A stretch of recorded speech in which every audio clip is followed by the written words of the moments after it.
அனைவருக்கும் வணக்கம். இந்த வீடியோவில் நம்ம பார்க்கக்கூடிய தலைப்பு பார்த்தீங்கன்னா, கிரகங்களின் பார்வைகள் அப்படின்ற தலைப்பை பார்க்கணும். ஒவ்வொரு கிரகத்துக்கும் தனிப்பட்ட பார்வைகள் இருக்கு. ஓகே. அது என்னென்னு பார்த்தீங்கன்னா, ஒவ்வொரு கிரகமும் பர்ட்டிகுலர் தன்னை இருக்க இடத்துல இருந்து ஒரு பர்ட்டிகுலர் நம்பர் ஆஃப் வீடை வந்து அது பார்க்கும். அது என்னன்னு பார்த்தீங்கன்னா, சூரியன் வந்து 7ஆம் வீடை மட்டும்தான் பார்க்கும். சந்திரன் 7ஆம் வீடை மட்டும்தான் பார்க்கும்.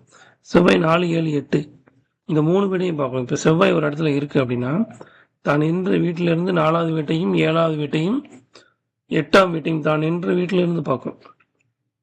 சரியா? புதன் வந்து 7 மட்டும்தான் பார்க்கும். குரு வந்து 5, 7, 9, சுக்கிரன் 7, சனி வந்து 3, 7, 10, ராகு 7, கேது 7.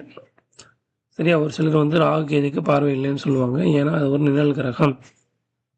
சரியா? அது மட்டும் இல்லாமல் செவ்வாய், குரு, சனி இவங்க 3 பேருக்கு பார்த்தீங்கன்னா 3 டைரக்ஷன் பார்வை இருக்கு பாருங்க. மற்ற எல்லா கிரகமும் 7ஆம் பார்வையை கண்டிப்பாக பார்க்கும். 7ஆம் வீட்டை கண்டிப்பாக பார்க்கும். சனி 3, 7, 10, குரு 5, 7, 9, செவ்வாய் 4, 7, 8. சரிங்களா? இந்த பார்வைகளின் அடிப்படையில் பலன்கள் மாறும். உதாரணமாக குரு வந்து 5ஆம் பாவத்தை பார்க்கும்போது குழந்தைகள் நல்லா இருக்கு. அதே சனி வந்து 5ஆம் பாவத்தை பார்த்தால் சரியா அந்த பலன் வேற மாதிரி மாறும்.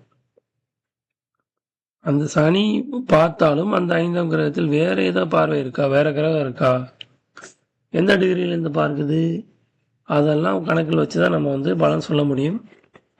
சரிங்களா? இந்த சார்ட்லேயும் அதே தான் கொடுத்துருக்கோம்.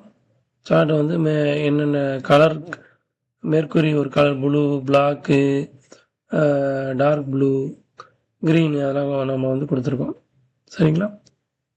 உங்களுடைய பர்சனல் ஹோரோஸ்கோப் பற்றி நீங்கள் அனலைஸ் வேணும்னா என்னை பிங் பண்ணலாம். என்னுடைய சேனலை வந்து சப்ஸ்கிரைப் பண்ணி சப்போர்ட் பண்ணுங்கள். நன்றி.